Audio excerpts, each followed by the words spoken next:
Welcome to Mikab Model College online tutorial. We hope at the end of this lesson, you will have acquired the expected learning outcome. Sit down and listen attentively as we introduce your subject teacher. Hello dear students, I want to welcome you again to another aspect of our lesson today. We are going to introduce ourselves to some of the characteristics of another phylum, which is the phylum Cnidaria. They are also known as the coelentrates. So at the end of this lesson, watch out, I will be giving you some assessment for you to actually assess yourself, ask yourself some questions, think about those questions I'll be giving you, why this group of organisms we are going to learn now, why they are being named as Cnidaria, or why they are also being called Coelenterata or coelentrate. So today, we shall be discussing the characteristics of the phylum Cnidaria. So, what do these organisms look like? As you can see on the board, the first thing about them is that these organisms exist at the tissue level of organization of life. Are you being reminded of something? Exactly, I know what you have remembered now. Because in our previous lesson, if you have watched this video before, if you have been following us up, you remember that we said animals have to be given different groups because they do not have the same level, or they do not belong to the same level of organization. But of the first group of animals that we discussed, the poriferans, what cellular level did we say poriferans belong to, or what level did they exist in? That is right, yes. They exist at the cellular level. But what can you say about this second group now, the Cnidarians? They exist at the tissue level of organization. You know, we have taught you before that cell is the smallest unit of life. So besides cell, there is no other life. After cell, there is no other life. So when some cells which are similar or they look alike, performing the same function, actually come together and they are being differentiated or specialized to perform some unique function, we call this group of cells tissues. So this organism we see now, they are existing at the tissue level of organization. Another thing about them which is similar to the group of organisms we discussed prior to now is that they are aquatic, and most of them are also marine. Just like we have it in the, what is it called? The poriferans. Then again, the body of these organisms are actually radially symmetrical. Now, what difference does this one have with the previous organism we discussed? Yes. We said they are asymmetrical, but this one now, their body is what? Radially symmetrical. So when we are talking about body symmetry, you can always think about three things. Is the organism asymmetrical? Then, if it is not asymmetrical, that means it is symmetrical. But what type of symmetry? What type of body symmetry? Is it bilateral symmetry or is it radial symmetry? Like you can see in this group of organisms now, the body is actually what? Radially symmetrical. Another thing about this group of animals is that just like the poriferans, they too are diploblastic. What does that mean? That is, the body layer, their body layer is what? Two. That is, we have in the case of the poriferans, the gastra layer, and then the outer one, we have the what? The derma layer. Whereas they have the middle one, which we call mesoglea, just like we have in the poriferans.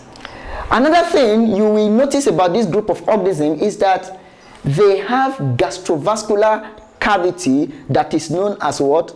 Coelenteron. Can you see the answer to the question?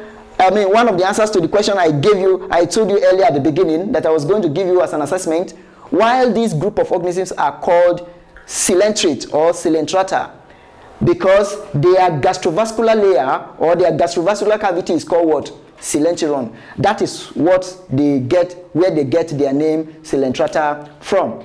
Now, they have nematocysts in their tentacles, which they use in capturing and paralyzing prey.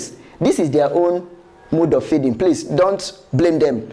You know, if a lion wants to feed, it has to feed on another organism. So a lion will have to use its claws and its canine to capture a prey, maybe a small animal, like for example, maybe a small group of heads. So a lion will capture one of them by means of its claws and canine to use them, capture them, paralyze them, and use them for food. So in the case of this group of organisms too, for them to feed, remember they are heterotrophs. So they use a specialized cell which is present in their tentacles. So by the time they just wipe their tentacles one way, wherever they sense that there is food, they will just extend or wipe their tentacle, and at the tip of their tentacle, they have what we call nematocyst, which they use. That thing is poisonous, though it is not poisonous to human, but human body is able to absorb such kind of poison. But for some lower animals in the aquatic environment, they capture them, and when they release those poisons into them, those things will become immobile, and so the animals will capture them for food. Next thing about this organism is that they can carry out both intra and extracellular digestion. Intracellular digestion that will take place within a particular cell, but extracellular digestion is able to take place even outside of the cell of a particular cell. These organisms have the ability to carry out this form of digestion. You will use this one now to differentiate them from the first group of organisms known as the poriferans. These organisms also they usually attach themselves to rocks at bottom of sea, bottom of ocean. So if we want to learn about this group of animals, and we have to go marine now, so we have to go to the bottom of the sea where we'll be able to capture the pictures or different forms of this group of organisms. Now, another thing is that it is possible for you to see them living together.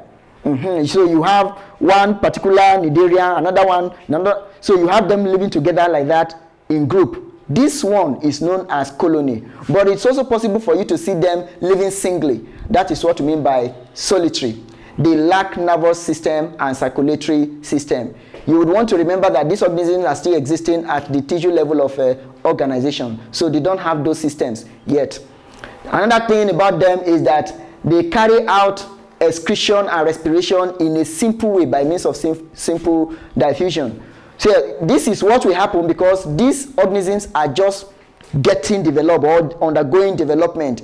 So unlike other multicellular organisms or other major organisms like man and other forms of mammals, so they carry out their own excretion by means of simple diffusion. Sexual reproduction is also reported in some of these group of organisms. At the same time, just like we have in the poriferans, asexual reproduction is also reported in them. Then the Cnidarians have the polyp and the medusa forms. What you mean by the polyp and the medusa forms, you see, like we have in the case of a typical example of Cnidaria that is existing in a medusa form. So probably you see this organism in water that actually look like an umbrella when you see it. So those ones are the form that we know as medusa. So another thing is that they are grouped into three classes. That is, you would now need me to remind you again that phylum is subdivided into class, then class divided into order, then order to family, and all of that. So this group of organisms that we have called Cnidarians, they are grouped into three major classes known as the hydrozoa, the scyphozoa, as well as what? Good, the amphizoa. So among the hydrozoa, we have a typical example, Hydra and Obelia. So Obelia is one example of organism that is existing in as a medusa, whereas the Hydra is an example of polyp, the polyp form of Cnidaria. Another example is Aurelia. We call it Aurelia aurata. Aurelia aurata. So then another example, another class we have there is the Anthozoa, the Metridium and the Xenia. So other examples also include the Adamsia, the one we call Adamsia species, especially the one we know as the sea animal. They are known as. So now at this point, we want to take a look at a typical body structure, body form of a typical Cnidarian, so that we see how their body is being divided into two body layers. how they possess two body layers known as the gastroderm and then the one we call epiderm. I want to take a look at the body form of a typical Cnidaria or a coelenterate. So this is how the body looks like. What can you see? This structure is what we know as what? These are the tentacles. These are the tentacles, and from what you can see, there are about 4 tentacles in this organism. Then at the tip, the end of the tentacle here is where we have this structure, these specialized cells that they use in capturing and paralyzing a prey, which we discussed before. Now, if you take a look at it, yes, inside here is what we call the gastrovascular cavity, which is the inner cavity. Then outside of the body is known as the epidermis, but the inner part is called what? Gastrovascular cavity. So the walls of the inner part is the gastroderm or gastrodermis, but the wall outside is known as the epiderm or the epidermis. Then here you have what we call nerve net. This is a composite cell that is still existing in the state of tissue, but this nerve net is functioning as nervous system, but they are not yet having nervous system. What they just have is a nerve net that is functioning like a nerve, because whenever they will need to wipe their tentacles or extend it to be able to capture any prey or food, it is their nerve net, the nerve cells, that will be coordinating the movement of these tentacles. But in between the epidermis and then the endodermis or the gastrovascular, the gastroderm, we have what we call mesoglia, just like we have in the case of the poriferan. So we have the mesoglia. So, but the cells of this mesoglia is different from those of the gastroderm and then the epiderm. That is why it is being called mesoglia. So, having taken a look at the body structure of a typical Cnidaria and see what the various parts comprise of, you remember the one that we call the tentacles that have the nematocysts, which they use in capturing prey. You know where the gastrodermis is, then you know which part in between the gastroderm and the epidermis we have the part we call mesoglia. So this will remind you that Cnidarians have 2 body layers, and so they are known as what? Yes, diploblastic. They are diploblastic. So on this note, we are gradually coming to the end of today's lesson. However, I still want to leave you with the questions I said you are going to do some take-home assignments on, so that you will answer those questions to see whether you really get what you have learned from today's lesson. So, the first question I'm going to give you there is this: are coelentrates exclusively marine? So, write that down and then think about the answer to that question. The second question is, why are coelentrates also called Cnidarians? At least, we have been able to see the reason why they are called coelentrates the other time. So because of their body cavity, their inner cavity, so that made them to be named as coelentrates. But why are they also being called Cnidarians? I will want you to find out the answer to that question on your own. Then, how do Cnidarians feed? If you had paid attention along the line, you would have noticed we explained the way Cnidarians feed by use of what? They are correct by using their tentacles, and we said that at the tip of their tentacle they have specialized cells that are known as nematocysts. Then the next question is, what difference is there between the polyp and the medulla forms of coelenterate or Cnidarian? So the last but not the least question is, what is the most specialized or distinguishing feature of the coelenterate?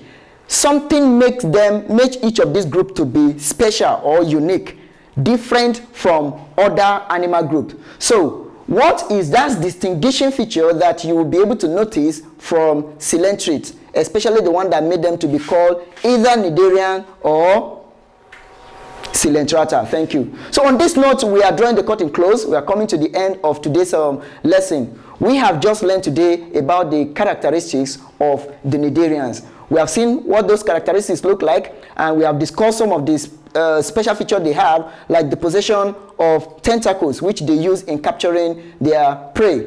The animal group we discussed do not have this specialized feature of possessing tentacles. Again, we have also noticed that the poriferans exist at the cellular level of organization, whereas these cnidarians exist at the tissue level of organization.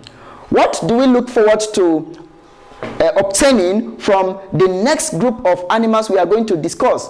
The platymids. Why don't you keep on subscribing and watch out for the next episode? Thank you.